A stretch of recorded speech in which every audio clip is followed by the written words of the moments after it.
CSS या PMS qualify किया है, वो ये समझते हैं अच्छे तरीके से कि जब आपने एलोकेशन करवाना होती है तो उसके अंदर आपका जो रिटर्न पार्ट का स्कोर है वो किस हद तक मैनी केस होता है। क्योंकि आपने अगर सीएसएस को क्वालिफाई करना है, सीएसएस के अंदर एलोकेशन करवानी है, आपकी एलोकेशन अगर आप सारे सब्जेक्ट्स पास कर लेते हैं तो उसके अंदर एलोकेशन आपकी हो जाती है। लेकिन आपका अगर ऑब्जेक्टिव पोर्शन जो है वीक रहा है थ्रू आउट आपका सीएसएस के अंदर, तो आपको फिर ओएमजी या रेलवे जैसा डिपार्टमेंट मिलेगा। लेकिन वो सारे स्टूडेंट जो एस्पायर कर रहे होते हैं पुलिस सर्विस ऑफ पाकिस्तान को, पाकिस्तान एडमिनिस्ट्रेटिव सर्विसेज को, फॉरेन सर्विस ऑफ पाकिस्तान को, तो ऑब्वियसली उन्हें फिर ऑब्जेक्टिव पार्ट के ऊपर भी उतनी तवज्जो देनी होती है।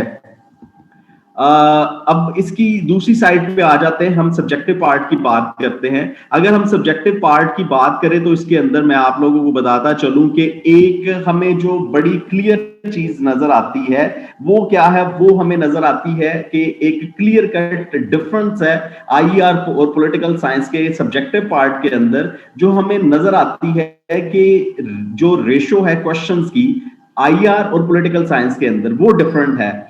जो पॉलिटिकल साइंस है इसके अंदर हमें मोस्टली क्वेश्चन जो है वो ट्रेडिशनल नेचर के पूछे जाते हैं, जबकि आईआर के अंदर आपसे जो क्वेश्चन पूछे जाते हैं वो जनरल नेचर के क्वेश्चंस पूछे जाते हैं। अब ट्रेडिशनल और जनरल क्वेश्चन जो है वो कैसे हैं वो मैं आपको इसकी एग्जांपल देता जाऊं कि फॉर एग्जांपल आपने वेस्टर्न पॉलिटिकल थॉट जो है उसको प्रिपेयर किया, उसके अंदर सिंपली आपसे अगर प्लेटो की थ्योरी ऑफ जस्टिस के बारे में पूछ लिया जाता है, या प्लेटो की क्लास डिवीजन के बारे में पूछ लिया जाता है, या प्लेटो की कम्युनिज्म के बारे में पूछ लिया जाता है, तो ये ट्रेडिशनल नेचर के क्वेश्चंस होते हैं। लेकिन आईआर के अंदर फॉर एग्जांपल आपसे अफगान पीस प्रोसेस के बारे में पूछ लिया जाएगा, या इस तरह से जितनी भी रिसेंट डेवलपमेंट्स होती हैं ऑल अराउंड द वर्ल्ड वो आपसे क्वेश्चन पूछे जाते हैं। अब आप जो पॉलिटिकल साइंस के स्टूडेंट्स होते हैं वो हमेशा एक एज पे होते हैं। वो किस तरीके से, वो इस तरीके से कि वो उन्होंने जो जितना भी मटेरियल है वो क्रैम्ड मटेरियल के साथ पेपर के अंदर अपीयर हो सकते हैं। ये एक ओनली एग्जम्पशन है for the aspirants of CSS.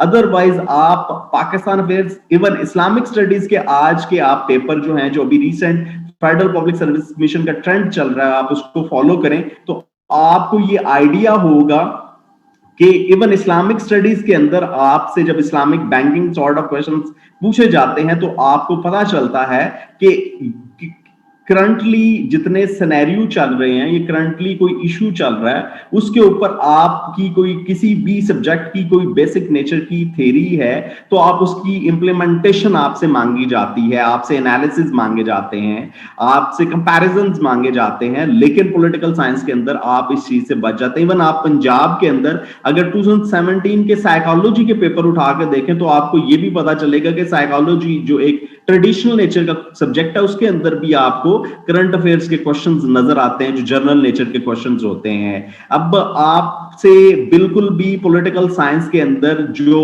Theories की इंप्लीमेंटेशन नहीं पूछी जाती, अगर ऐसा हो तो फिर लोग जो है वो पॉलिटिकल साइंस ना रखें, पॉलिटिकल साइंस के अंदर स्कोर ना आए। अगर आपसे फॉर एग्जांपल ग्रामशी या फूको, मिशेल फूको की या जर्मी बेंथम की किसी थ्योरी की या इवन कार्ल मार्क्स की किसी थ्योरी की वो इंप्लीमेंटेशन पूछ लें तो स्टूडेंट किसी पर्टिकुलर कंट्री के ऊपर, तो स्टूडेंट्स के लिए पॉसिबल नहीं है, क्योंकि स्टूडेंट जो हैं वो स्टूडेंट्स होते हैं, वो पॉलिटिकल साइंटिस्ट नहीं होते जो पॉलिटिकल थ्योरीज की इंप्लीमेंटेशन कर सकें। ठीक है, लेकिन आईआर के अंदर ये अप्रोच नहीं है। आईआर के अंदर आपको थ्योरीज की इंप्लीमेंटेशन करनी पड़ती है जो स्टूडेंट नहीं कर पाते क्योंकि उनका उतना कैलिबर नहीं होता, जिसकी वजह से उनका जो स्कोर है वो कम आता है। अब जो पॉलिटिकल साइंस है इसके अंदर आपसे मैक्सिमम ये पूछ लिया जाता है कि आपसे डिफरेंट जो सिस्टम्स हैं उनकी थ्योरीज या उनकी डिफरेंट पॉलिटिकल सिस्टम जो हैं उनका कंपैरिजन मांग लिया जाता है। अभी हम पास्ट पेपर के अंदर मैं आप लोगों को ये चीज जो है वो दिखाऊंगा ताकि आपकी जो अंडरस्टैंडिंग है उसके अंदर क्लैरिटी आ सके। अब आपसे जब आईआर का पेपर आता है तो उसके अंदर आपसे एनालिसिस मांगा जाता है जो कि आप करने की पोजीशन के अंदर नहीं होते। अब जब हम इसकी प्रिपरेशन करते हैं तो प्रिपरेशन के हवाले से मैं आप लोगों को बताता चलूं कि पॉलिटिकल साइंस का जो मटेरियल है वो चाहे सब स्टैंडर्ड मटेरियल है या रिकमेंडेड मटेरियल है, आपको मार्केट के अंदर अवेलेबल होता है। जबकि आपने अगर आईआर के केस में प्रिपरेशन करनी है तो आपको मटेरियल की एक्सेस के लिए लाजमी है कि आप इंटरनेशनल मटेरियल को एक्सेस करें, और फिर आपके लिए ये भी जरूरी है कि आपने ना सिर्फ इंटरनेशनल मटेरियल को एक्सेस करना है, बल्कि आपने दुनिया के अंदर आपके गिरदोनवा पूरे ग्लोब के अंदर जितनी भी पॉलिटिकल डेवलपमेंट्स हो रही हैं या आपको जितने भी डिप्लोमेटिक मूव्स नजर आते हैं, आपको उन सारी चीजों को अंडरस्टैंड करने की जरूरत होती है। ठीक है, और इन सारी चीजों के लिए फिर आप लोगों के लिए जरूरी हो जाता है कि आप आईआर से रिलेटेड जितने भी एनालिस्ट हैं या इंटरनेशनल स्कॉलर्स हैं, आप या तो उनकी किताबें पढ़ें या उनके एनालिसिस जो है वो उन्हें सुने, और इवन आप पेपर के एंड डे तक आपको अप टू डेट रहना होता है। लेकिन पॉलिटिकल साइंस के अंदर ऐसा है कि आप 400 कबल अज मसीह के अंदर जो प्लेटो ने थ्योरी दी वो आज 21st सेंचुरी के अंदर जाके आप अपने पेपर के अंदर अटेम्प्ट करके आ रहे हैं, जबकि आईआर आपको ऐसा कोई चांस प्रोवाइड नहीं करता। अब ऑब्वियसली अगर आप पॉलिटिकल साइंस ऑप्ट करते हैं तो ये आपको बाकी सब्जेक्ट्स के अंदर भी हेल्पफुल होता है, जिसके अंदर आप ऐसे सबसे इंपॉर्टेंट पेपर है, एक टॉपिक ऐसा जरूर आता है हर साल जिसमें जो पॉलिटिक्स से रिलेटेड होता है किसी न किसी तरीके से। अगर पॉलिटिक्स से रिलेटेड ना भी हो तो आपने जो भी ऐसे देखते हैं उसमें किसी ना किसी डायमेंशन से आपको पॉलिटिक्स का उसमें जो चैप्टर है पॉलिटिक्स से रिलेटेड चीजें हैं उनको ऐड करना पड़ता है।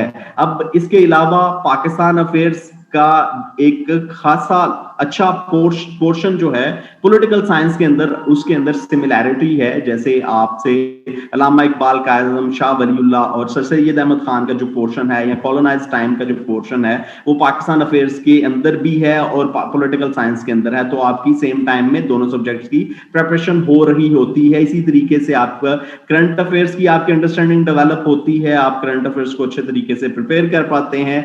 इंटरनेशनल लॉ के अंदर आपको हेल्पफुल है। इवन जो लोग फिलॉसफी को ऑप्ट करते हैं एज एन ऑप्शनल सब्जेक्ट, तो उनके लिए ये है कि जितना भी वेस्टर्न और मुस्लिम पॉलिटिकल थॉट्स का दोनों को कंबाइन करके पोर्शन बनता है वो टोटल सिलेबस है फिलॉसफी का। इसी तरीके से यूएस हिस्ट्री, जब आप कंपैरेटिव पॉलिटिकल सिस्टम को पढ़ते हैं और उसके अंदर आप यूएसए के जो फीचर्स को डिस्कस करते हैं, यूएस के प्रेसिडेंट के इलेक्शन का सारा प्रोसीजर देखते हैं, वो आपको सम टाइम आपके क्वेश्चन वहां पे भी हेल्पफुल होते हैं जब आप यूएस हिस्ट्री को प्रिपेयर कर रहे होते हैं। इसी तरीके से इंडो पाक हिस्ट्री के अंदर वही पाकिस्तान अफेयर्स का पोर्शन आता है। और फिर कॉन्स्टिट्यूशनल लॉ जो है इसके अंदर आप देखें तो पेपर 2 जो है वो सारे का सारा आपका कॉन्स्टिट्यूशनल लॉ है। अब हम अगर इसकी, जैसे मैंने बताया स्टार्ट में, तो हम अगर पेपर के ऊपर इन चीजों को ऑब्जर्व करने की कोशिश करें तो देखें सिंपल एक प्रिंसिपल है चेक एंड बैलेंस का।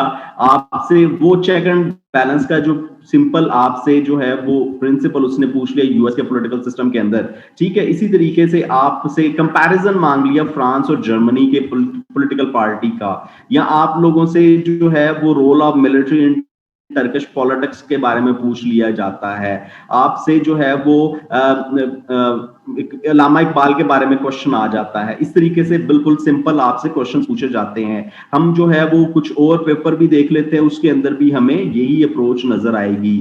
हम ये 2019, 20, 21 के पेपर हैं, इसके अंदर सिंपल अरिस्टोटल की क्लासिफिकेशन ऑफ स्टेट है, उसके बारे में पूछ लिया गया है। रूसो के जो स्टेट ऑफ नेचर का कॉन्सेप्ट है हॉब्स और लॉक के साथ कंपैरिजन पूछ लिया है। यहाँ पे आपको कहीं भी इब्ने खल्दून की जो उसने बताया कि कॉजेज ऑफ जो डिक्लाइन ऑफ स्टेट है वो क्या है, उसके बारे में पूछ लिया है। कहीं पे भी आपको ये नहीं पूछा गया कि किसी थ्योरी की आपने इंप्लीमेंटेशन करनी है। ठीक हो गया जी। इसी तरीके से हम जो है वो बाकी पेपर्स के अंदर भी देखते हैं कि यहाँ पे भी हमें जो है वो मॉन्टेस्क्यू की theory of separation of power simply पूछ लिया गया है। Social contract theory of Hobbes, Locke and Rousseau पूछ लिया, जिसमें आपने सिंपली कंपैरिजन करना है। लेकिन अगर आप आईआर के पेपर देखें तो आपको पता चलेगा कि वो कितने डिफिकल्ट हैं, आपके लिए कितना मुश्किल है उन पेपर्स को अटेम्प्ट करना। इसी तरीके से हमें जो है ये बाकी पेपर्स के अंदर भी चीजें सारी की सारी नजर आती हैं। अगेन यहाँ पे मॉन्टेस्क्यू की theory of separation of power, social contract, ये सेम ही पेपर है। तो हम जो है वो अभी आगे बढ़ते हैं। आज हम बात करेंगे अभी हमारे सेकंड फेज के अंदर हमने बात करनी थी आज के हमारे जो ट्रायल लेक्चर है इसके ऊपर, तो हम उसके बारे में बात करेंगे। जी ये पॉलिटिकल साइंस के पेपर हैं। जी मैं आप लोगों को बताता चलूं कि please hold your question till the end of session. At the end of the session आप लोगों को पूरा मौका दिया जाएगा कि आप जो है वो क्वेश्चन जो है वो पूछ सकें, और एट द एंड मैं आप लोगों को सारे सवालों का जवाब भी दूंगा। अभी जो हम अभी बात करने जा रहे हैं इसके अंदर हमने आज का जो हमारा ट्रायल लेक्चर है इसके अंदर हमने एक तो एक टॉपिक है जिसको एक्सप्लोर करना है।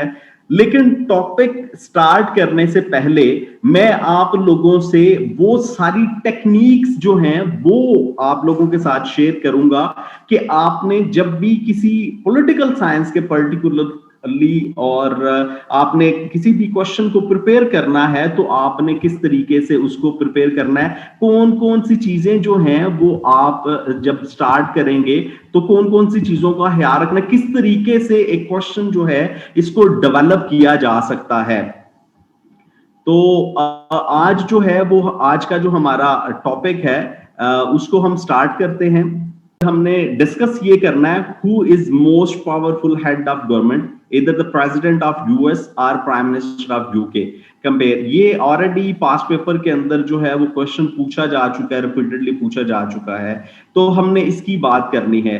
हम जब भी कंपैरिजन करते हैं पॉलिटिकल साइंस के अंदर या कंपैरेटिव पॉलिटिकल सिस्टम्स के अंदर, हम जब भी कंपैरिजन करते हैं तो उसके अंदर फर्स्ट ऑफ ऑल हमने ये देखना होता है कि जिन स्टेट्स का हम कंपैरिजन कर रहे हैं वहां का पॉलिटिकल सिस्टम क्या है।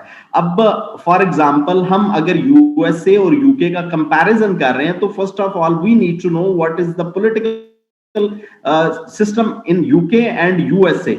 अगर हम पॉलिटिकल सिस्टम्स को देखें तो हमें जो है वो क्लियर कट आइडिया होना शुरू हो जाता है हमारा जो नेक्स्ट फेज होता है क्वेश्चन का। उसके अंदर अगर फॉर एग्जांपल हम ये देखते हैं कि जो यूएसए का पॉलिटिकल स्ट्रक्चर है उसमें हमें फेडरलिज्म नजर आता है, उसके अंदर हमें प्रेसिडेंशियल फॉर्म ऑफ गवर्नमेंट नजर आता है, बाइकैमरल लेजिस्लेटिव सिस्टम नजर आता है, ये सारी चीजें उसके अंदर हमें नजर आती हैं। जबकि हम अगर यूके का पॉलिटिकल सिस्टम देखते हैं तो उसके अंदर हमें डेमोक्रेटिक फॉर्म ऑफ गवर्नमेंट नजर आता है जिसके अंदर रिपब्लिकन फॉर्म ऑफ गवर्नमेंट नहीं है। ये एक बहुत बड़ी एक टेक्निकल चीज है जो मोस्टली स्टूडेंट्स को आइडिया नहीं होता। इसके बारे में हम इंशाल्लाह रेगुलर सेशंस के अंदर बात करेंगे।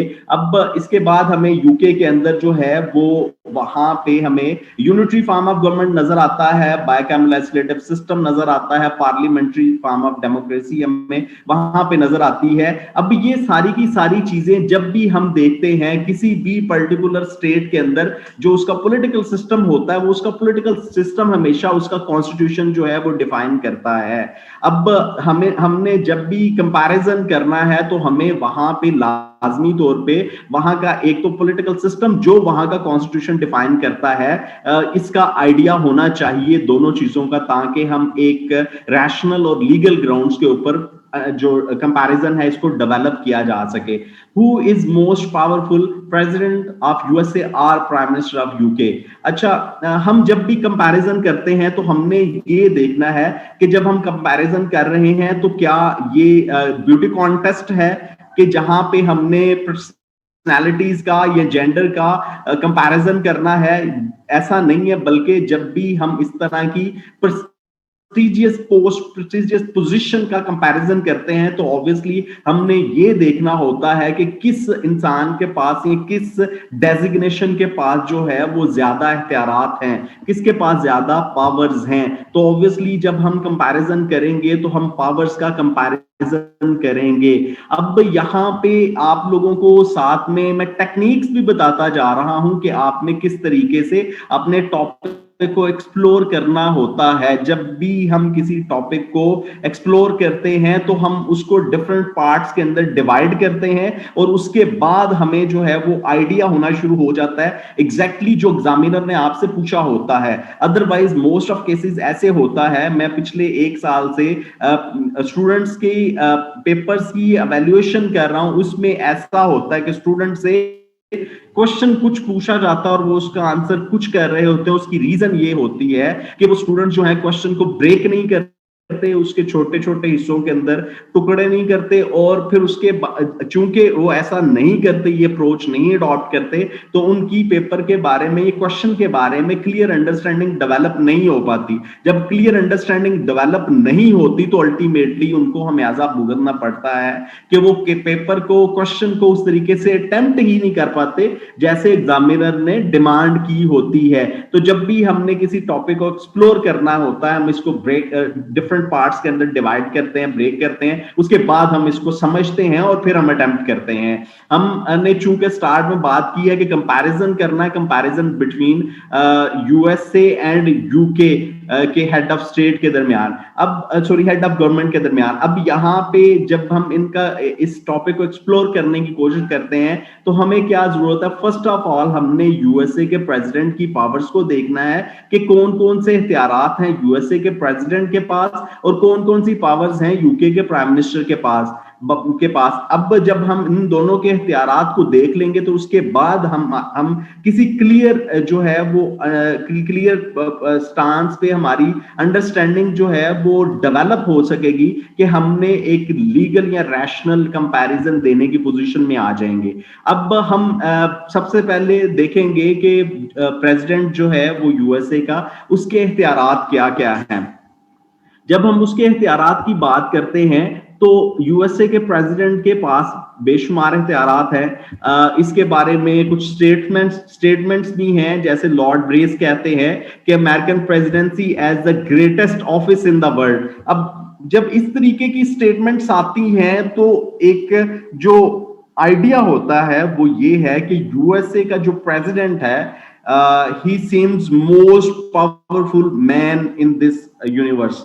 ठीक है, इस तरीके से एक डिपिक्शन आती है। लेकिन इसके अंदर बड़ी सारी चीजें हैं जो टेक्निकल चीजें होती हैं जिनको हमने देखना होता है। हम उन सारी चीजों का तज़किरा करेंगे।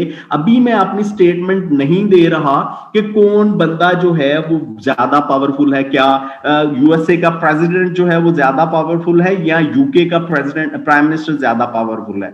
हम सबसे पहले इनके इख्तियारात देखेंगे और इनके इख्तियारात का फिर हम कंपैरिजन करेंगे तो हमें फिर खुद ही पता चल जाएगा कि हु इज मोर पावरफुल। अब यहाँ पे सबसे पहले जब भी हमने इख्तियारात देखने होते हैं तो हम अगर अपनी इंडिविजुअल कैपेसिटी में देखें तो हम ये देखते हैं कि अच्छा, मेरा इख्तियार मेरे घर पे है और मेरे घर के अंदर कौन कौन सी चीजें हैं, बच्चे हैं, बुजुर्ग हैं, किचन है, ड्राइंग रूम है, बेडरूम है, कहाँ कहाँ पे मेरी जुरिस्डिक्शन बनती है। लेकिन आप जो है वो अगर इसको स्टेट लेवल पे लेके जाएं, आप इसको ब्रॉडर लेवल पे लेके जाएं तो हर डेजिग्नेशन की जो जुरिस्डिक्शन होती हैं वो एक्चुअली 4 ग्राउंड्स के अंदर होती हैं। बेसिकली ये 3 है, लेकिन जो फाइनेंशियल है, चूंकि फाइनेंस बहुत ही ज्यादा इंपॉर्टेंट है तो इस वजह से हमने इसको सेपरेट रखा है। अदरवाइज जो है financial powers is a part of executive powers actually. अच्छा, यहाँ पे हम बात करते हैं सबसे पहले एग्जेक्टिव पावर्स की। तो जब हम एग्जेक्टिव पावर्स की बात करते हैं, सबसे पहले हम यूएसए के प्रेसिडेंट की एग्जेक्टिव पावर्स की बात करेंगे। अब एग्जेक्टिव पावर्स कौन सी होती है? Executive power basically administrative powers होती हैं। अब एडमिनिस्ट्रेटिव पावर्स कौन सी होती हैं? एडमिनिस्ट्रेटिव पावर्स वो वाली होती हैं जो लोग इन सर्विस हैं वो तो इस चीज को एग्जैक्टली समझ सकते हैं कि what is mean by executive administrative power. Administrative powers क्या होती हैं, उसकी हम जो है, जो लोग सर्विस में हैं, किसी न किसी लेवल पे काम कर रहे हैं, उनको इस चीज का आइडिया। अदरवाइज मैं आप लोगों को ब्रॉडर लेवल पे बता रहा हूं कि ब्रॉडर लेवल पे आपकी जो एडमिनिस्ट्रेटिव पावर्स हैं वो क्या होती हैं। अगर हम यूएसए के प्रेसिडेंट की एडमिनिस्ट्रेटिव पावर्स की बात करें तो एक तो ये है कि जितनी भी एडमिनिस्ट्रेशन के अंदर जितनी भी एडमिनिस्ट्रेशन होती है, जितनी भी एग्जेक्टिव एक्शंस आते हैं, वो सारे के सारे in the name of president आते हैं। ठीक है जी, प्रेसिडेंट के नाम के ऊपर सारी की सारी एडमिनिस्ट्रेशन की जाती है। दूसरे नंबर पे मैं आप लोगों को बताता चलूं कि जितनी लॉ एंड एनफोर्समेंट है, ठीक है, लॉ एंड ऑर्डर को मेंटेन रखना जो है ये एडमिनिस्ट्रेटिव फंक्शन है और ये टास्क है प्रेसिडेंट का, ये एग्जेक्टिव फंक्शन है।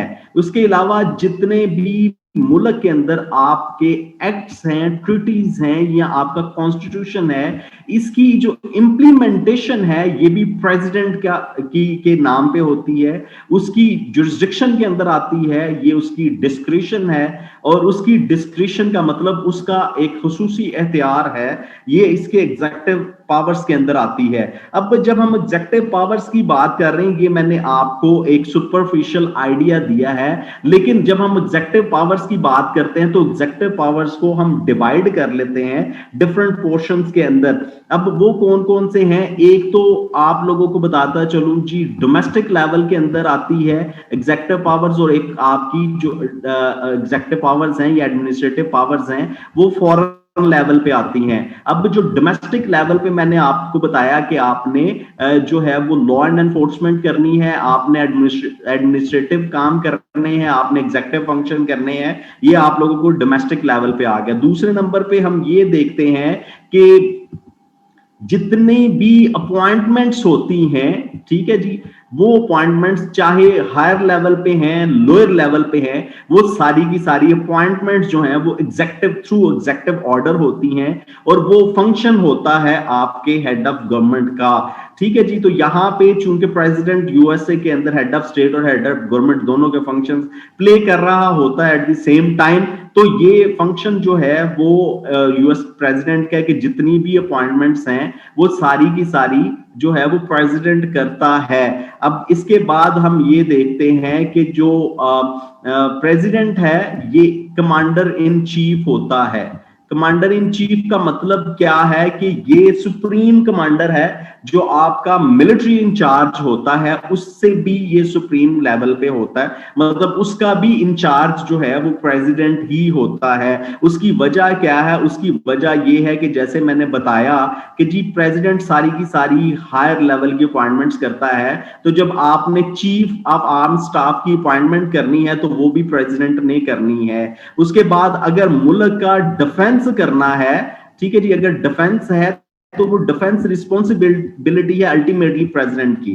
डिफेंस प्रेसिडेंट की रिस्पॉन्सिबिलिटी होती है, उसने करनी है। उसके बाद जो है अगर कहीं पे किसी भी सिचुएशन के अंदर प्रेसिडेंट को या कोई ऐसी सिचुएशन बनती है कि वॉर जो है वो डिक्लेयर करना पड़े, तो वॉर डिक्लेयर करना भी प्रेसिडेंट की जुरिस्डिक्शन के अंदर आता है। ठीक है जी, हमारे पास जो है वो एग्जांपल है ट्रूमैन की।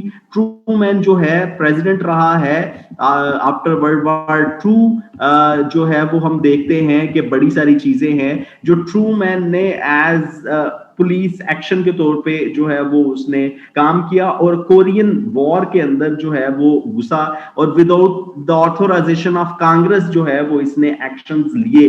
अब ये एख्तियारात हैं जो एग्जेक्टिव एख्तियारात हैं जो डोमेस्टिक लेवल के अंदर हमें नजर आते हैं। इसके अलावा हमने क्या देखना होता है कि हमने फॉरेन लेवल के अंदर जाके हमने प्रेसिडेंट के एख्तियारात देखने। अब फॉरेन के अंदर क्या आ जाता है, फॉरेन के अंदर मैं आप लोगों को बताता चलूं कि एक सबसे पहले जो आपने फॉरेन पॉलिसी को फॉर्मुलेट करना है, फॉरेन पॉलिसी की फॉर्मुलेशन जो है ये भी प्रेसिडेंट की डिस्क्रिशन है। प्रेसिडेंट का टास्क है कि फॉरेन पॉलिसी कैसे की डिजाइन करता है। It is up to you, it is up to the president of United States of America. हम देखते हैं कि ट्रंप के इरा के अंदर उसने किस तरीके से अपनी फॉरेन पॉलिसी को डिजाइन किया कि हमें जो है वो यूएस चाइना ट्रेड वॉर नजर आई। जैसे ही ट्रंप जो है वो प्रेसिडेंट जैसे ही उसने प्रेसिडेंट का ऑफिस होल्ड किया, हमें जो है वो और पूरी दुनिया इसकी वजह से अफेक्ट हुई और इसके ऊपर जो है वो क्वेश्चंस भी आते रहे, हम देखते रहे, इस पे आर्टिकल्स भी आते रहे, डिबेट्स भी होती रही, मीडिया इस पे बातें भी करता रहा, ये सारी चीजें हम देखते रहे। एक तो फॉरेन पॉलिसी जो है वो फॉर्मुलेट करना है, उसके बाद जो है वो किस कंट्री के साथ आपने किस कंट्री को रिकॉग्नाइज करना है, किसको नहीं रिकॉग्नाइज करना, ये भी हमें जो है वो प्रेसिडेंट की जुरिस्डिक्शन के अंदर नजर आता है। फिर उसके बाद जितने भी, जैसे हमने अपॉइंटमेंट्स की बात की है, हम फॉरेन लेवल पे देखते हैं जितने भी हमें एम्बेसडर्स नजर आते हैं, इन एम्बेसडर्स की जो अपॉइंटमेंट है ये भी प्रेसिडेंट के इख्तियारात के अंदर है कि प्रेसिडेंट जिस को भी चाहे डिप्लोमेट या एम्बेसडर जो है वो अपॉइंट कर सकता है। फिर उसके बाद जितनी भी ट्रीटीज साइन की जाती हैं विद फॉरेन कंट्रीज या विद इंटरनेशनल ऑर्गेनाइजेशंस, ये भी प्रेसिडेंट के इख्तियार के अंदर है कि वो किसी कंट्री के साथ जो है वो ट्रीटी साइन करता है या नहीं करता। ठीक है जी। अब ये सारी चीजें हैं, ये एग्जेक्टिव फंक्शंस हैं, ये एग्जेक्टिव इख्तियारात हैं प्रेसिडेंट ऑफ यूएसए के, और इतने ज्यादा उसके एग्जेक्टिव इख्तियारात हैं जिसकी वजह से जो प्रेसिडेंट है, इसके बारे में लॉर्ड ब्राइस ने कहा कि American presidency as the greatest office in the world. ठीक है जी। इसी तरीके से हम जो है वो इससे नेक्स्ट जो स्टेप है लेजिस्लेटिव, इसकी साइड पे आते हैं। तो हम अगर लेजिस्लेटिव की बात करते हैं तो लेजिस्लेटिव के अंदर हम ये देखने की कोशिश करते हैं कि प्रेसिडेंट के पास कौन कौन से इख्तियारात हैं। अब प्रेसिडेंट के पास सबसे पहला इख्तियार ये है कि वो जो सबसे बड़ा इख्तियार है प्रेसिडेंट के पास, जो लेजिस्लेटिव फंक्शन के अंदर आता है, वो प्रेसिडेंट के पास है वीटो की इख्तियार है। अब वीटो क्या होती है?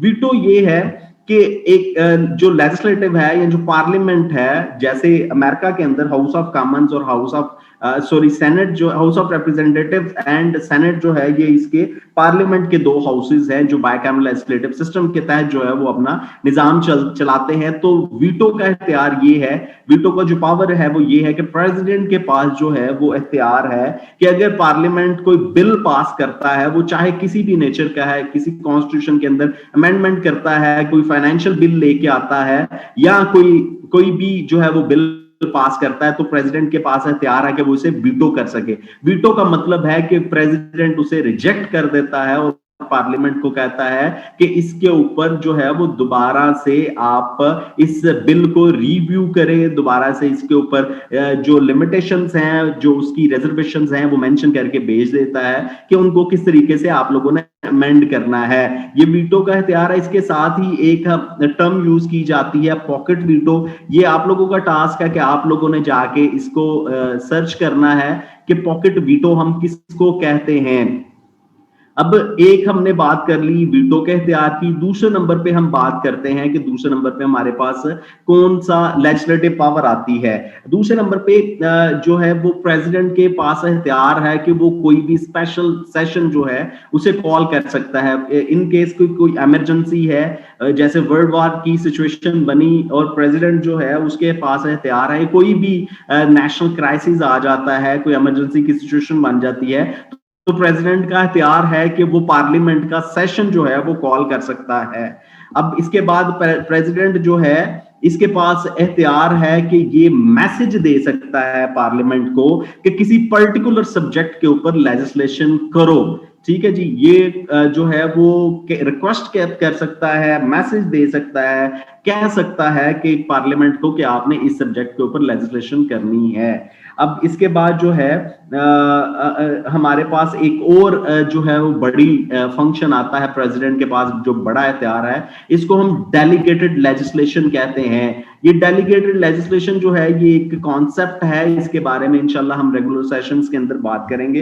ये एक लंबी एक प्रॉपर अंडरस्टैंडिंग के लिए टॉपिक है, चूंकि हमने बाकी पूरे टॉपिक को कवर करना है तो इस वजह से हम डेलीगेटेड लेजिस्लेशन को यहाँ पे स्किप कर रहे हैं, लेकिन ये इख्तियार है डेलीगेटेड लेजिस्लेशन का प्रेसिडेंट के पास। अब इसके बाद हम आते हैं फाइनेंशियल पावर्स की साइड पे। तो फाइनेंशियल पावर्स के अंदर जो है वो प्रेसिडेंट के पास इख्तियार है कि सबसे पहले तो वो फाइनेंशियल पॉलिसी जो है वो बना सकता है। ठीक है। फाइनेंशियल पॉलिसी बनाना प्रेसिडेंट का इख्तियार है। प्रेसिडेंट जो है वो बजट प्रिपेयर कर सकता है। ठीक है जी। बजट के अंदर जो है वो हेल्प आउट करता है। फिर उसके बाद जो प्रेसिडेंट है इसको बेसिकली जनरल मैनेजर समझा जाता है, general manager of financial assets या financial affairs of the government. ठीक हो गया जी। इसके बाद जो है वो जुडिशियल पावर्स आती हैं। जुडिशियल पावर्स के अंदर अगेन हम ये देखते हैं कि प्रेसिडेंट के पास इख्तियार है कि वो जजेस को अपॉइंट कर सकता है, वो जो है उसके पास पार्डन के इख्तियारात है। ठीक हो गया जी।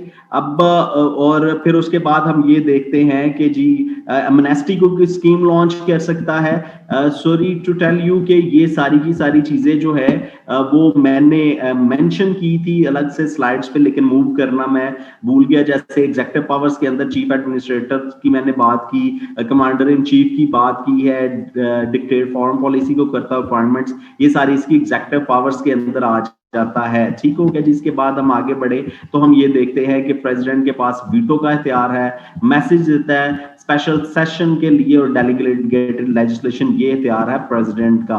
फिर उसके बाद हमारे पास ये है कि जी ये जितने भी फाइनेंशियल एसेट्स हैं या फाइनेंशियल अफेयर्स हैं इसकी सुपरविजन करता है, फॉरेन फाइनेंशियल पॉलिसी वाज़ा करता है, बजट जो है वो बनाता है और जनरल मैनेजर के तौर पे काम करता है of all the financial assets या financial affairs of the United States of America. फिर उसके बाद इसके पास इख्तियार है कि ये पार्डन किसी को भी माफ कर सकता है, कोई एमनेस्टी स्कीम लॉन्च कर सकता है और जजेस को अपॉइंट करता है, ये इसके जुडिशियल इख्तियारात के अंदर आता है। ठीक हो गया जी। इसी तरीके से जैसे हमने बात की कि powers of president of United States of America, इसी तरीके से पावर्स ऑफ अब हम दूसरे पोर्शन के अंदर जो हमने यूके के प्राइम मिनिस्टर की पावर्स को देखना है तो उसके अंदर हम देखते हैं कि पावर्स क्या है प्राइम मिनिस्टर की। तो इसकी भी सेम पावर्स हैं, executive, legislative, judicial and financial. इसके अंदर भी जो है वो हमें सेम चीजें नजर आती हैं कि जी हम ये देखते हैं कि एग्जीक्यूटिव पावर्स के अंदर जो प्राइम मिनिस्टर है ये चीफ एडमिनिस्ट्रेटर है, कमांडर इन चीफ है। फिर उसके बाद हमें ये नजर आता है कि ये फॉरेन पॉलिसी को लीड करता है और अपॉइंटमेंट्स करता है। ये सारी की सारी एग्जीक्यूटिव पावर्स हैं, हमें प्राइम मिनिस्टर की नजर आती है। फिर उसके बाद अगर हम लेजिस्लेटिव पावर्स की बात करें तो लेजिस्लेटिव पावर्स के अंदर वो डिफरेंट है, मैं आपको बताता चलूं। फाइनेंशियल पावर्स के अंदर जो प्राइम मिनिस्टर की पावर है वो जो है वो सुपरवाइज करता है अगेन सारे के सारे फाइनेंशियल अफेयर्स की, स्टेट के बजट प्रिपेयर करता है। ये सारे के सारे इख्तियारात प्राइम मिनिस्टर ऑफ यूके के भी सेम हैं। अब जुडिशियल पावर्स के अंदर भी वो जजेस को अपॉइंट करता है, कोई एमनेस्टी स्कीम लॉन्च कर सकता है, लोगों को पार्डन कर सकता है, ये उसके इख्तियारात के अंदर आ जाता है। अब यहाँ पे जो डिफरेंस है ये लेजिस्लेटिव फंक्शंस के अंदर, क्योंकि इसको हम आगे चल के डिटेल के अंदर बात करने वाले हैं, लेकिन मैं आप लोगों को यहाँ पे बताता चलूं कि क्योंकि जो प्राइम मिनिस्टर है, प्राइम मिनिस्टर हमेशा पार्लियामेंट का पार्ट होता है और वो ही बिल जो है वो कोई भी इनिशिएट करता है तो उसके पास इख्तियार है कि वो पार्लियामेंट को डिसॉल्व कर सकता है, पार्लियामेंट को समन कर सकता है, किसी भी मीटिंग को, किसी सेशन को समन कर सकता है और फिर उसके बाद पार्लियामेंट को डिसॉल्व कर सकता है, कैबिनेट की फॉर्मेशन कर सकता है। ये इसके लेजिस्लेटिव फंक्शंस के अंदर हमें नजर आते हैं। अभी इन दोनों की पावर्स को समझने के बाद हम इस काबिल हो जाते हैं कि हम जो है वो एक कंपैरिजन डेवलप कर सकें प्रेसिडेंट और प्राइम मिनिस्टर का। अब यहाँ पे एक बहुत बड़ी मिथ है सोसाइटी के अंदर। आप जितने भी पॉलिटिकल साइंस के स्टूडेंट से बात करेंगे कि who is most powerful, either prime minister of UK और president of United States of America, you will get the same reply from all the students of political science that the president of United States of America is most powerful, without knowing the actual realities, without knowing the without setting a rational ground, without pointing out the legal things या constitution की जो domain है उसको waza किए बिना सभी जो aspirants हैं वो आप लोगों को कह देंगे। और मोस्ट ऑफ केसेस यही होता है कि पेपर के अंदर वो अटेम्प्ट करके आ जाते हैं और कोई लीगल या रैशनल ग्राउंड नहीं दे पाते, जिसकी वजह से ये होता है कि जी वो अपने सवाल को उस तरीके से अटेम्प्ट नहीं कर पाते और उतने नंबर नहीं लेके आते। फिर वो कहते हैं कि हमारे पॉलिटिकल साइंस के अंदर 140 स्कोर क्यों नहीं आया। लेकिन मैं आप लोगों को ये चीज वाज़ा करता चलूं कि मैंने आपको एक बता दिया कि एक मिथ है सोसाइटी के अंदर, जब भी आप किसी से पूछते हैं कि हु इज मोस्ट पावरफुल तो you will get the same reply from most of the students of political science that the president of United States of America is most powerful. Which is wrong. ठीक है जी, president of USA जो है वो उसके इख्तियारात के ऊपर clear cut limitations हैं, और लिमिटेशंस किस चीज की हैं? Limitation by the constitution, limitation by the political system of the United States of America. As I have already told you कि जब हमने शुरू में बात की कि जब भी हम किसी कंट्री का या जब भी हम कंपैरेटिव एनालिसिस करते हैं, जब भी हम कंपैरेटिव पॉलिटिकल सिस्टम देखते हैं, तो हम वहां का किसी स्टेट का पर्टिकुलर पॉलिटिकल सिस्टम देखते हैं और वो हमें चीज बताता है, वाज़ा करता है कि कहां पे कैसे चीजें होती हुई हमें नजर आती हैं। अब यहाँ पे मैं आप लोगों को बताता चलूं कि वहां का जो पॉलिटिकल सिस्टम है अमेरिका का, वो लिमिटेशंस लगाता है प्रेसिडेंट ऑफ यूएसए के ऊपर, जबकि जो यूके का सिस्टम है वो उतनी ही छूट देता है। जो यूके का कॉन्स्टिट्यूशन है वो प्राइम मिनिस्टर को ज्यादा पावरफुल बनाता है एज कंपेयर टू प्रेसिडेंट। अब ये हमने देखना कि how the prime minister of UK is more powerful than the president of United States of America. ठीक है जी, ये अब हमारा जो एक्चुअल जवाब है वो यहां से स्टार्ट होता है। Previously we were just trying to explore the powers of both of the candidates, but now we need to know कि who is the most powerful। तो जब हम इसकी बात करेंगे तो ऑब्वियसली हमने देखना है कि on what grounds we can claim that who is most powerful। हमने ग्राउंड बनाना है, हमने लॉजिक देनी है और हमने रैशनल लॉजिक देनी है, हमने लीगल पॉइंट ऑफ व्यू से बात करनी है, क्योंकि ये कंपैरेटिव पॉलिटिकल सिस्टम या comparative constitution is a mathematical subject. यहां पे आपने टू द पॉइंट बात करनी होती है, आपने मैथमेटिकल 2 + 2 = 4, ये आप जो है वो कंपैरेटिव कॉन्स्टिट्यूशंस की जब बात करते हैं, आप जो है वो इधर यू आर इन ईरान और इन यूएसए, आपका जवाब जो है वो 4 ही होगा। 2 + 2 4 का जवाब 4 ही होगा। इस वजह से इसका जवाब हमेशा सेम रहता है। अब कौन से ग्राउंड्स हैं जिनकी बुनियाद पे हम ये बात करते हैं कि जो यूके का प्राइम मिनिस्टर है वो ज्यादा पावरफुल है? अब इसकी मैं आप लोगों को यहाँ पे सारी चीजें वाज़ा करता चलूं। First of all, by principle you will आप लोगों को कहीं पे भी किसी भी किताब में इस तरतीब के साथ चीजें नहीं मिलेंगी जो अभी मैं आप लोगों के साथ कंपैरिजन जो है वो डेवलप करने जा रहा हूं। ये चाहे आप रिकमेंडेड किताबों के अंदर देख लें, या आप नोट्स के अंदर देख लें, या आप सब स्टैंडर्ड मटेरियल के अंदर देख लें, आप लोगों को कहीं पे भी ऐसे चीजें ऑर्गेनाइज वे के अंदर नहीं मिलेंगी। आई एम टेलिंग यू, आप लोग जो है वो देख सकते हैं। अच्छा जी, सबसे पहले हम ये देखते हैं कि by principle prime minister of UK is more powerful. अब वो कौन कौन से प्रिंसिपल्स हैं, अब ये हम देखते हैं कि जब यूएसए का कॉन्स्टिट्यूशन बना तो यूएसए के कॉन्स्टिट्यूशन की इंस्पिरेशन थी मॉन्टेस्क्यू, जिसको हम डिस्कस करेंगे वेस्टर्न पॉलिटिकल थॉट के अंदर, जिसने एक कॉन्सेप्ट दिया था सेपरेशन ऑफ पावर का। अब ये जो सेपरेशन ऑफ पावर्स का कॉन्सेप्ट है ये integral part of the constitution of United States of America. अब वहां पे सेपरेशन ऑफ पावर है। अब सेपरेशन ऑफ पावर से क्या मुराद है, किस चीज की सेपरेशन है? ऑब्वियसली जो पॉलिटिकल साइंस के स्टूडेंट्स हैं वो तो इस चीज को समझते हैं, लेकिन मैं आप लोगों को वाज़ह करता चलूं कि जब भी हम स्टेट की बात करते हैं, गवर्नमेंट की बात करते हैं, तो वहां पे हमें 3 बॉडीज या 3 ऑर्गेनाइजेशंस हमें नजर आती हैं। एक है जी लेजिस्लेचर, दूसरे नंबर पे हमें नजर आती है एग्जीक्यूटिव, और तीसरे नंबर पे जुडिशरी। ठीक है जी, ये 3 ऑर्गन्स हैं, ये तीनों ऑर्गन्स ऑफ स्टेट इनको कहा जाता है। इन 3 ऑर्गन्स ऑफ स्टेट के दरमियान में अगर हम बात करें कि सेपरेशन ऑफ पावर की, तो ये कहता है कि जी ये तीनों जो ऑर्गन्स हैं ये सेपरेट हैं, इनके दरमियान में कोई कनेक्शन नहीं है। ठीक है जी, अब ये तीनों ऑर्गन सेपरेट हैं। लेजिस्लेचर किसको कहते हैं? पार्लियामेंट को। एग्जीक्यूटिव किसको कहते हैं? जब हम पार्लियामेंट्री फॉर्म ऑफ गवर्नमेंट की बात करते हैं तो वहां पे कैबिनेट जो है वो एग्जीक्यूटिव होती है। जब हम प्रेसिडेंशियल फॉर्म ऑफ गवर्नमेंट की बात करते हैं तो उसके अंदर प्रेसिडेंट प्लस कैबिनेट जो है वो उसकी वो एग्जीक्यूटिव ब्रांच ऑफ गवर्नमेंट के तौर पे काम करते हैं, और जुडिशरी आपको पता है अदालतें। अब जब हम ये बात करते हैं तो अमेरिका के अंदर ये तीनों इदारे जो हैं वो सेपरेट हैं, इनका आपस में कोई लिंक नहीं है। अब यूके के अंदर क्या है जी, यूके के अंदर हम ये देखते हैं कि वहां पे हमें नजर आता है कि वहां पे कोई सेपरेशन ऑफ पावर नहीं है। वो किस तरीके से? वो इस तरीके से कि जो लेजिस्लेचर है वो ही एग्जेक्टिव है एट द सेम टाइम।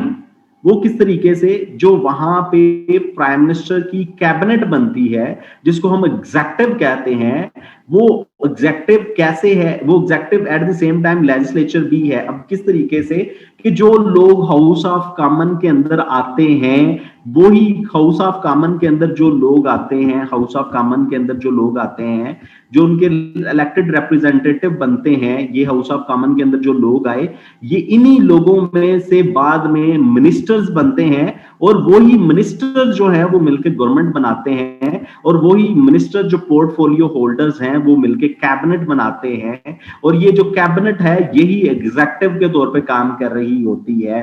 तो ये दोनों ऑर्गन्स जो हैं ये हमें यहाँ पे सिमिलर नजर आते हैं। अब जुडिशरी समहाउ हमें डिफरेंट नजर आती है, लेकिन जुडिशरी भी जो है वो जुडिशरी जो है वो हमें नजर आता है कि जुडिशरी भी उतनी सेपरेटेड नहीं है जितनी हमें यूएसए के अंदर नजर आती है। वो किस तरीके से, एक तो हम ये देखते हैं कि जो लॉर्ड चांसलर है, लॉर्ड चांसलर मतलब आप ये समझ लें कि जैसे पाकिस्तान के अंदर मिनिस्टर ऑफ लॉ होता है, वो वहां पे जुडिशरी के ऊपर खड़ा होता है यूके के अंदर। और वो जो लॉर्ड चांसलर है ये हाउस ऑफ लॉर्ड्स का मेंबर होता है। लॉर्ड चांसलर जो है वो हाउस ऑफ लॉर्ड का मेंबर होता है, और वो जुडिशरी को हेड कर रहा होता है एक तरीके से। तो यहाँ पे भी हमें सेपरेशन जो है वो खत्म होती हुई नजर आती है। और बड़े सारे जो जुडिशियल फंक्शंस हैं, बड़े सारे जुडिशियल फंक्शंस जो हैं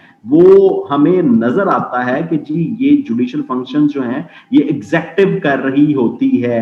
अब वो इंशाल्लाह हम डिटेल के अंदर पढ़ेंगे इनको कि कैसे, लेकिन यहाँ पे इस कॉन्सेप्ट को समझाने का मकसद ये था कि यहाँ पे इस तरीके से सेपरेशन ऑफ पावर हमें नजर नहीं आती। अब जो है वो यूके के अंदर ये इंटीग्रेटेड पार्ट है लेजिस्लेटिव और एग्जेक्टिव।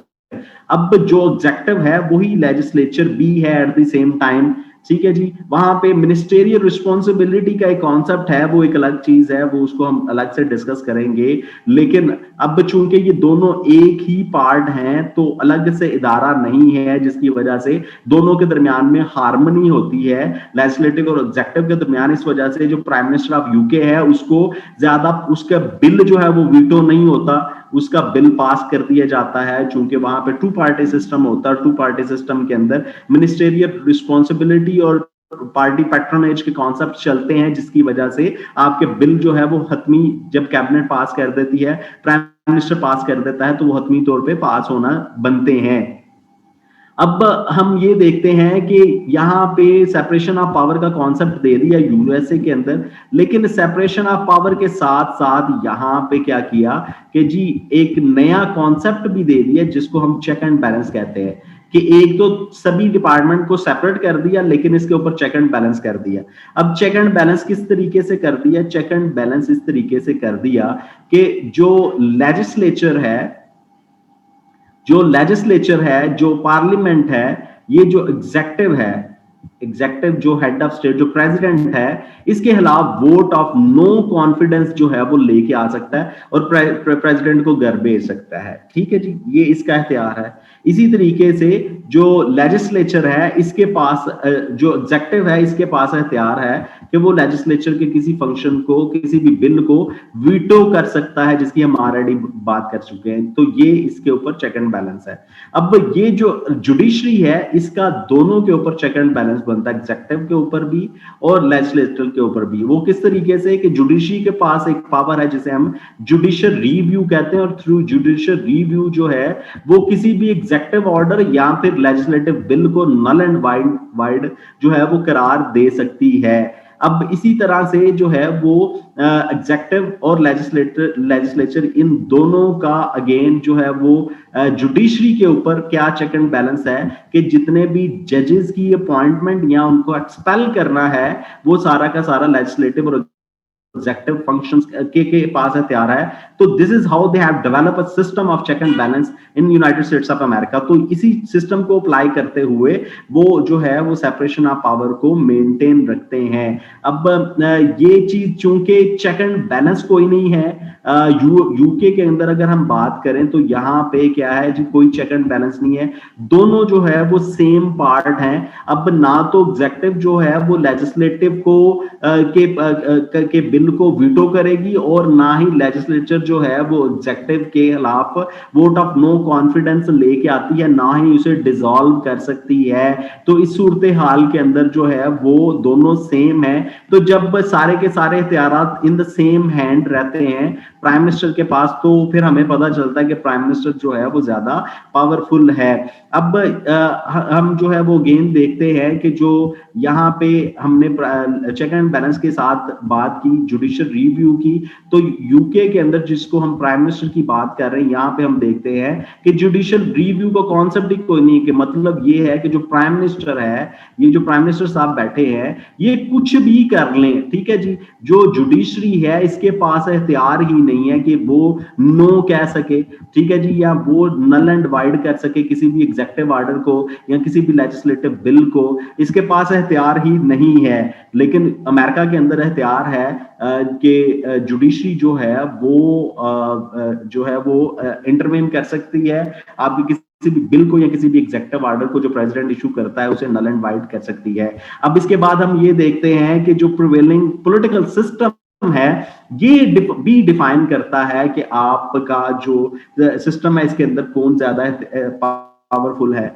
अब यूके के अंदर अगर हम देखते हैं तो वहां पे हमें यूनिटरी फॉर्म ऑफ गवर्नमेंट नजर आता है। अब ये यूनिटरी और फेडरल फॉर्म ऑफ गवर्नमेंट क्या होते हैं, इसको तो हम की कॉन्सेप्ट्स ऑफ पॉलिटिकल साइंस के अंदर ही डिस्कस करेंगे, लेकिन यहाँ पे मैं आप लोगों को बताता चलूं कि यूनिटरी फॉर्म ऑफ गवर्नमेंट के अंदर जो है वो सेंट्रल गवर्नमेंट ज्यादा पावरफुल होती है और उसके पास इख्तियारात होते हैं, इख्तियारात डिवाइड नहीं किए जाते between central government state government यानी कि प्रोविंशियल गवर्नमेंट। जबकि फेडरल गवर्नमेंट के अंदर हमें ये पता चलता है कि यहाँ पे इख्तियारात जो है वो डिस्ट्रीब्यूट किए जाते हैं between central government and provincial government. अब चूंकि सेंट्रल गवर्नमेंट है यहाँ पे यूके के अंदर, जो जिसको हम यूनिटरी फॉर्म ऑफ गवर्नमेंट कहते हैं, और यहाँ पे कोई इख्तियार जो है वो डिस्ट्रीब्यूट ही नहीं किया गया सूबों और सेंट्रल गवर्नमेंट के दरमियान में, तो सारे के सारे इख्तियारात अल्टीमेटली जो आते हैं वो प्राइम मिनिस्टर के पास आते हैं। जबकि जो फेडरल गवर्नमेंट है यूएसए के अंदर, यहाँ पे इख्तियारात डिस्ट्रीब्यूट किए जाते हैं, तो कुछ इख्तियारात प्राइम मिनिस्टर प्रेसिडेंट अपने पास रख के बाकी सूबों के अंदर डिवाइड कर दिए,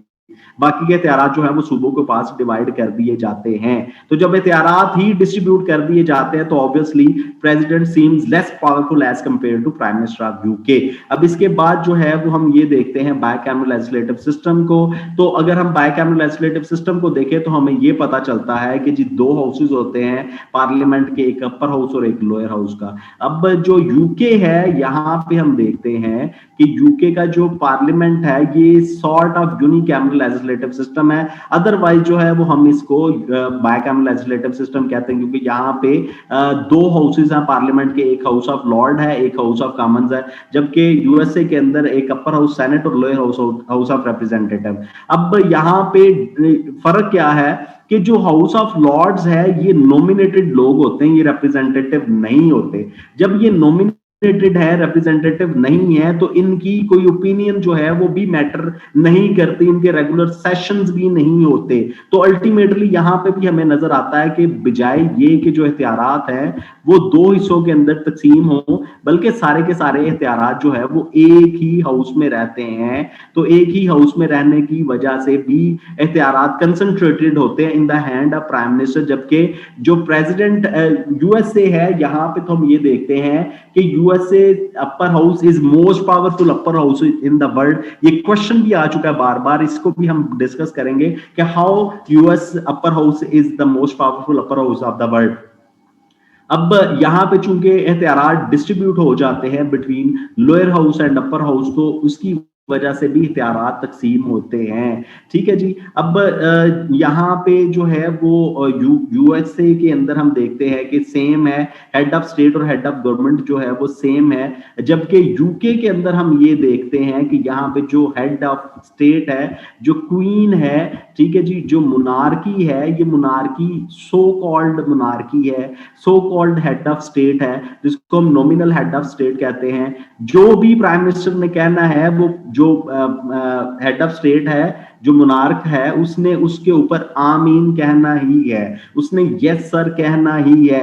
मुनार्क जो है उसके पास इख्तियार नहीं है कि वो जो है वो नो कह सके। ठीक हो गया जी। तो इस तरीके से भी प्राइम मिनिस्टर जो है वो ऑल इन ऑल बन जाता है कि उसके ऊपर जो है वो कोई भी हेड ऑफ स्टेट का चेक एंड बैलेंस नहीं है। अब यहाँ पे हम बात कर लेते हैं एग्जेक्टिव फंक्शंस की। तो ये मैंने बात की कि ये ऊपर वाले पॉइंट्स आपको कहीं से नहीं मिलेंगे जो मैंने आपको बताया। अब ये पॉइंट जो है ये आप लोगों ने खुद से डेवलप करने होते हैं। अब यहाँ पे अगर हम अपॉइंटमेंट्स की बात करें तो मैं आप लोगों को बताता चलूं कि जितनी भी अपॉइंटमेंट्स हैं यूके के अंदर, ठीक है जी, वो prime minister all in all है।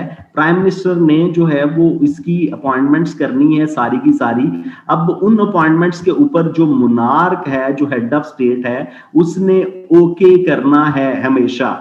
जबकि अगर हम यूएसए के अंदर बात करते हैं तो यूएस का जो प्रेसिडेंट है, ये इस प्रेसिडेंट के पास अगर इसने जितनी भी अपॉइंटमेंट्स करनी है, ये मैं आपको बताता चलूं कि जो हायर, दो तरह की अपॉइंटमेंट्स हैं, एक हायर लेवल की हैं और एक लोअर लेवल की हैं।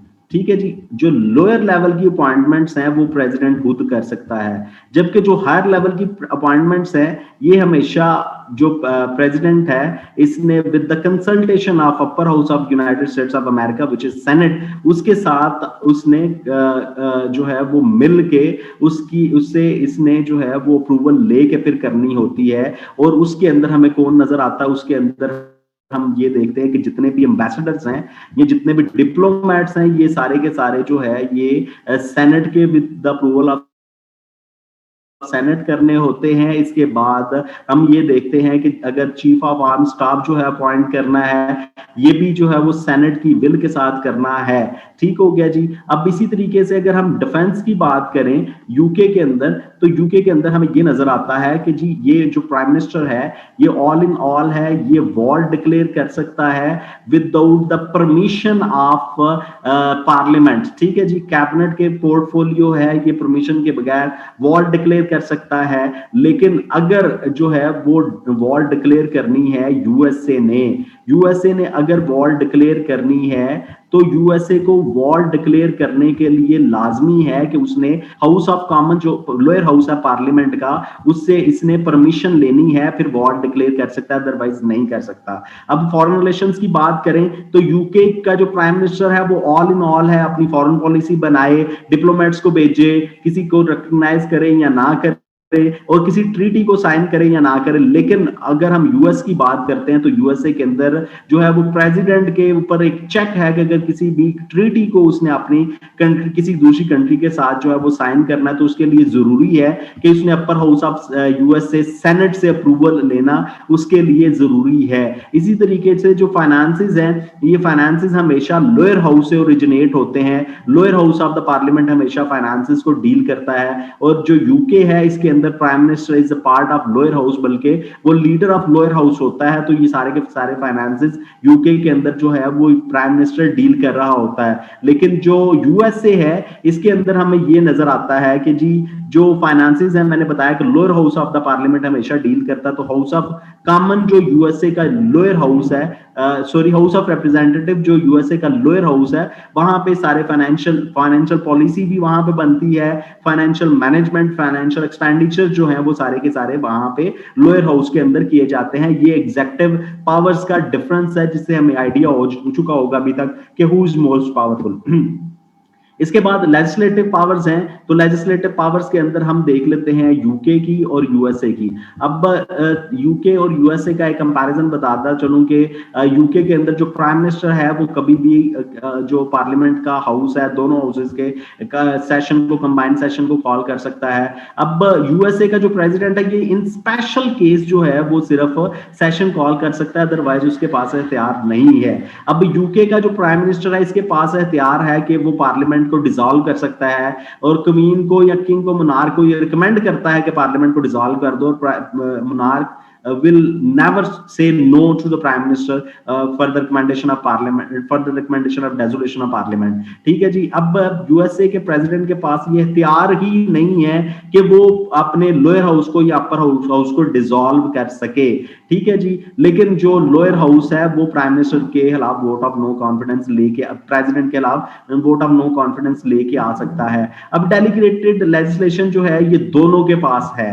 ठीक है जी, दोनों के पास डेलीगेटेड लेजिस्लेशन है, लेकिन जो डेलीगेटेड लेजिस्लेशन है वो सिर्फ और सिर्फ यूके के, यूएसए के प्रेसिडेंट के पास है।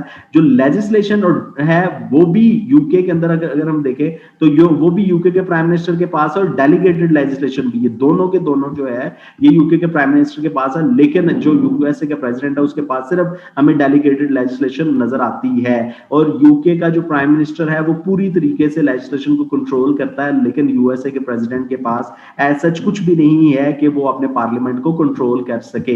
अब इसके बाद हम देखते हैं जुडिशियल पावर्स। तो जुडिशियल पावर्स अगर हम यूके के अंदर देखते हैं तो यूके के अंदर जो लॉर्ड चांसलर है वो रिकमेंड करता है प्राइम मिनिस्टर को, और उसी रिकमेंडेशन पे जो है वो मोनार्क जो है उन जजेस की अपॉइंटमेंट को ओके करता है। जबकि यूएसए के अंदर जजेस की अपॉइंटमेंट जो है करना, उनको एक्सपेल करना, वो with the consultation of senate है।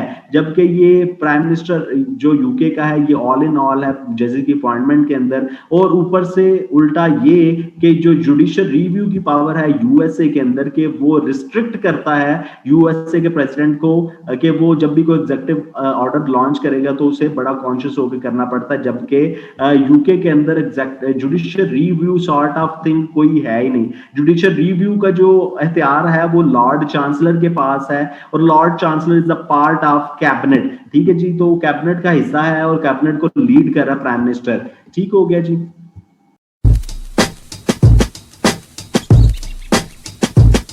I'm calling, maybe I'm selfish, I